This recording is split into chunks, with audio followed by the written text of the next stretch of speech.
She was the world's youngest self-made female billionaire, trumpeted Forbes magazine. The next Steve Jobs, said Inc., another business magazine that put her on the cover. In 2014, Elizabeth Holmes, then 30 years old, was on top of the world. A Stanford University dropout, she had founded a company valued at $9 billion for supposedly bringing about a revolution in diagnosing disease. With a few drops of blood, Theranos promised that its Edison test could detect conditions such as cancer and diabetes quickly without the hassle of needles. Bigwigs from Henry Kissinger to Rupert Murdoch invested. But by 2015, the seams were coming apart, and within a year, Ms. Holmes was exposed as a fake. The technology she touted didn't work at all, and by 2018 the company she founded had collapsed. Ms. Holmes, now 37, faces up to 20 years in prison if found guilty of the 12 charges of fraud against her. She has never previously told her side of the story. Her trial, which begins next month, US v. Elizabeth Holmes, et al., will be closely watched, and she is expected to plead not guilty.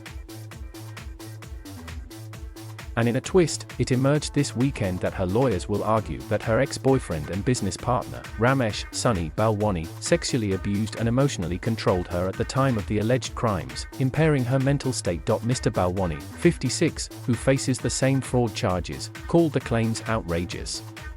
It will be up to a jury to decide with what sympathy or harshness to judge the woman who fooled everyone from statesmen to secretaries. Despite being the subject of a book, HBO documentary, and an upcoming TV series and film, it is still unclear why Ms. Holmes took such a gamble on technology she knew didn't work. She was raised in a comfortably well-off family in Washington, D.C., and was a polite but withdrawn child, according to people who knew her. Inventor and businessman Richard Fewish, 81, speculates there must have been immense pressure on Ms. Holmes to succeed. His family lived next door to the Holmes for years, but they fell out when Theranos sued him over a patent dispute in 2011. At age 9, the young Elizabeth wrote a letter to her father declaring that what she really wanted out of life is to discover something new, something that mankind didn't know was possible to do. When she got to Stanford University in 2002 to study chemical engineering, she came up with an idea for a patch that could scan the wearer for infections and release antibiotics as needed. At 18, she'd already displayed an intransigence that would apparently continue and drive the company she would found. The following year, Phyllis Gardner, an expert in clinical pharmacology at Stanford, recalled discussing Ms. Holmes' skin patch idea and telling her it wouldn't work. And she just seemed absolutely confident of her own brilliance. She wasn't interested in my expertise, and it was upsetting. Months later, Ms. Holmes dropped out of Stanford aged 19 and launched Theranos, this time coming up with an apparently revolutionary way of testing blood from a simple finger prick. Powerful people were enthralled and invested without seeing audited financial accounts. U.S. Treasury Secretary George Shultz, decorated Marine Corps General James Mattis, and America's richest family, the Weltons, were among her backers. The support lent her credibility, as did her demeanor. I knew she'd had this brilliant idea and that she had managed to convince all these investors and scientists, says Dr. Jeffrey Fleyer, the former dean of Harvard Medical School, who met her for lunch in 2015. She was self-assured, but when I asked her several questions about her technology, she didn't look like she understood, adds Dr. Fleyer, who never formally assessed her technology. It seemed a bit odd, but I didn't come away thinking it was a fraud. Dr. Fleyer ended up inviting her to join the medical school's board of fellows, which he regrets, although she was removed when the scandal broke. It began to unravel in 2015 when a whistleblower raised concerns about Theranos' flagship testing device, the Edison. The Wall Street Journal wrote a series of damning exposes claiming the results were unreliable and that the firm had been using commercially available machines made by other manufacturers for most of its testing. Lawsuits piled up.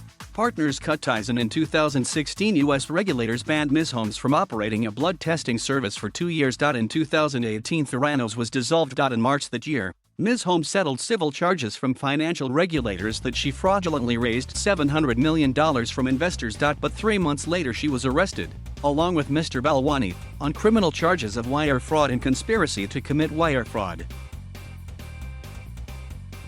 Prosecutors claim she knowingly misled patients about the tests and vastly exaggerated the firm's performance to financial backers. Ms. Holmes was released on bail and in 2019 got married to William Billy Evans, 27, an heir to the Evans Hotel Group chain of hotels. They had a son in July this year.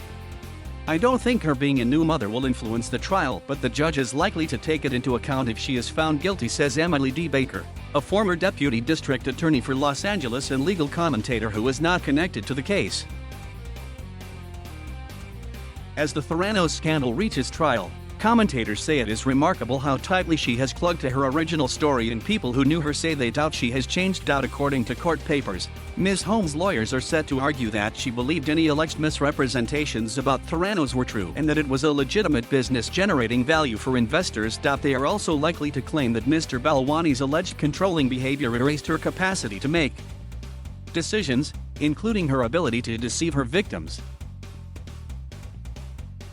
They say Theranos' former chief operating officer, who will be tried separately next year, controlled how she dressed, what she ate, and with whom she spoke for over a decade.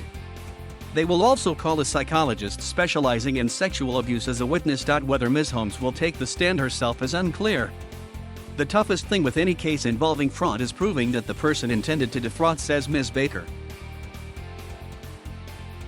So prosecutors will have to use her texts and emails and argue that she knew the technology didn't work but said it did anyway.